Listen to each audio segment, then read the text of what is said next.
We have a lot to get to this Monday, but we start with the MAGA revolt over the Jeffrey Epstein case, one that even the president can't seem to control. It hasn't stopped him from defending his Attorney General, Pam Bondi, and trying to convince his own base there's no there there. At one point, chastising them for wasting time and energy on something, quote, nobody cares about. But judging by the reaction at a weekend gathering of young conservatives, that is absolutely not the case. Make some noise if you care about the Jeffrey Epstein scandal. Raise your hand if it matters a lot to you. Raise your hand. So every hand of 7,000 people. Everybody cares. A lot. I said a lot. Every hand.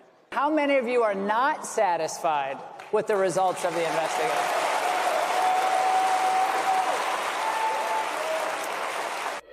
I want to bring in NBC senior national politics reporters Jonathan Allen and Matt Dixon. Matt was at that summit over the weekend.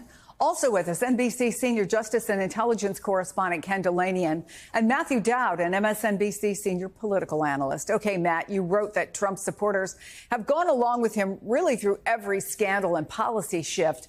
When he made a decision, his base backed him. But the Epstein issue is challenging this alliance like never before. And I said you were at the summit. I know you spoke to conservatives there. Help folks understand why they care so much about this issue specifically. Well, it's an issue that Trump and Republicans who support him have talked about for a very long time. Epstein was a campaign trail issue. He built a lot of intensity around this particular issue. And even more recently, even after 2024, where it came up, Attorney General Bondi saying that she had the files, a client list on her desk. They did a binder Epstein evidence review with social media influencers. So that really builds a lot of trust and a lot of intensity with his political base on this issue. And the underlying allegations are so stunning and stark that people really feel it in their gut. So when functionally this weekend in Tampa, the rug was kind of pulled out from underneath them, a lot of people were left both kind of angry and confused. There's concerns about transparency and the direction Trump is going. And you had said it earlier in the open, usually in these moments, Trump has a good ability to bring his base back in. Certainly in Tampa, it felt like it's going to be harder to do that with this one. The intensity was palpable and people were quite angry. Wow. So, Matthew, Tucker Carlson, Megyn Kelly, and then the far-right podcaster, Benny Johnson, all tried to just lay out why this is such a big deal for the base. And Johnson started off by specifically responding to Trump's claim that Democrats are to blame for the Epstein files. By admitting that the Epstein files are real and have been written and that you've read them and you don't like their contents and they were written by your enemies, doesn't make the most compelling case as far as I'm concerned. Holy moly. The guy was some weird sex freak who was abusing girls. We knew that. But the fact that the U.S. government, the one that I voted for, refused to take my question seriously and instead said, case closed, shut up, conspiracy theorist, was too much for me. And I don't think the rest of us should be satisfied with that. It's about transparency. One of the main reasons that we voted Trump in was because we wanted real answers on real stories, and we didn't want to be BS'd anymore with a bunch of nonsense from our government that treated us like a bunch of stooges. Right? Thank you. So, Matthew, you could argue that this is a monster the Trump administration created, right? Trafficking conspiracy theories and successfully promoting the idea that secrets are being hidden somehow by the deep state. So I wonder what's been more surprising to you, the blowback or the fact that the administration seems to be so surprised by it? I'm not really surprised by the blowback at all, because once you, as you say, it's like Frankenstein. Once you create a monster and release it, then you shouldn't be surprised when it starts destroying the village. So I'm not surprised about the blowback. I'm surprised about how Trump and others around him made this an issue to begin with, knowing the vulnerability that Donald Trump has related to Jeffrey Epstein. That's what's fascinating to me. They created this issue and they drummed this up with some knowledge that Donald Trump has pictures with him, has videos with him, and Jeffrey Epstein has referred to Donald Trump as one of his best friends in the course of this. And then now all of a sudden they want to shut this down, and they're surprised people think there may be something here with how Donald Trump's led his life and the relationship he had with Jeffrey Epstein. But I think this is sort of one of these things when Donald Trump's voters don't have a rational connection to why they didn't vote because of some 10 policy issues. They didn't vote. They have an emotional connection to Donald Trump, and they had an emotional connection to this Jeffrey Epstein issue. And a rational argument is not going to break an emotional connection. So you've been reporting, Ken, about how this is playing out behind closed doors within the administration. And probably the most fascinating and consequential part of this is the growing rift between Pam Bondi and the FBI Deputy Director, Dan Bongino. So tell us where that stands today.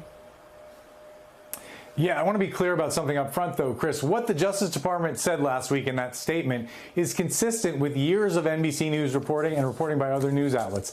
There is no secret client list, that there was no blackmail going on, that everyone who was prosecutable in this matter has been prosecuted. That doesn't mean there aren't photos and videos in the file, but there's lots of reasons those can't be released. And so Pam Bondi, Todd Blanchard, deputy, Dan Bongino, and Kash Patel, the FBI director, they all got behind that statement. They all decided that after this Justice Department review, they were going to try to nip this thing in the bud. But then after a few days of blowback, Dan Bongino apparently decided that he couldn't take the heat. And on Friday, he didn't show up for work. Well, he still hasn't said anything publicly. Now, yesterday, Trump said that he spoke to Bongino, and he seemed to say that everything was fine. Trump also appeared with Pam Bondi in public and appeared to give her the thumbs up. And what I'm told by officials close to the situation is that Trump so far is supporting Bondi, even though a lot of the criticism from MAGA world, because they don't like to criticize the president, has been directed at her. So far, Trump seems to be with her. He's got surrogates out there on X trying to justify what the Justice Department has done. But she herself stoked these conspiracy theories, as you guys have been saying. So did Kash Patel. So did Dan Bongino. This is a really tough genie to put back in the bottle, especially when you consider that the idea that that Democrats are preying on children runs really deep in MAGA world. It goes to the QAnon conspiracy theories. It's something that a lot of people in that world believe and they don't want to let go of. So, John Allen, what's the level of concern? Are you hearing any level of concern within the White House that this is kind of getting away from them? I mean, the fact that the president of the United States is going out on social media to basically say there's nothing to see here is a good example or a good indication that there, in fact, is something to see there. But we had a statement from the White House. Let me read that just so folks know what it is. What they said is President Trump has assembled an incredible team of law and order patriots who are committed to making America safe again and restoring the integrity of our criminal justice system. Attorney General Bondi, Director Patel, Deputy Director Bongino, and the countless other heroes of our law enforcement community are dedicated to executing President Trump's agenda of protecting civil rights, safeguarding communities, holding criminals accountable, and defending victims. The work will continue in lockstep and with unprecedented success. I think what's important there is actually that the White House is sending a message to Dan Bongino, to Kash Patel, to anybody else within the Trump orbit, within the administration orbit, that they are expected to fall in line. That it is not about their own social media bases, or in the case of Bongino, a podcast or television base, that him trying to protect his brand by criticizing the president or criticizing Pam Bondi is not something that's going to be tolerated. So, Matthew, what happens now? Do you think somebody's going to have to be fired? Kind of a sacrificial lamb for the base? How does Donald Trump extricate himself from this? Well, I mean, I don't know if he's going to fire anybody in this, because I think what looks like is happening is they're in some way protecting Donald Trump. All these others are protecting Donald Trump in some ways. I mean, there's who knows what the real reality of this is, and you never know in the Trump world what's going on. My guess is somebody will leave, mainly out of their own desire to preserve themselves in the course of this, whether it's Bongino or Kash Patel or somebody who wants sort of a life post-Donald Trump in this, because I think they're smart enough to know that Donald Trump cuts his losses pretty dang quick. But I think in this case, they're not going to probably fire anybody. They're definitely not firing Pam Bondi, because who's been a loyal servant to Donald Trump in the course of this. But I wouldn't be surprised if one of the other guys leaves.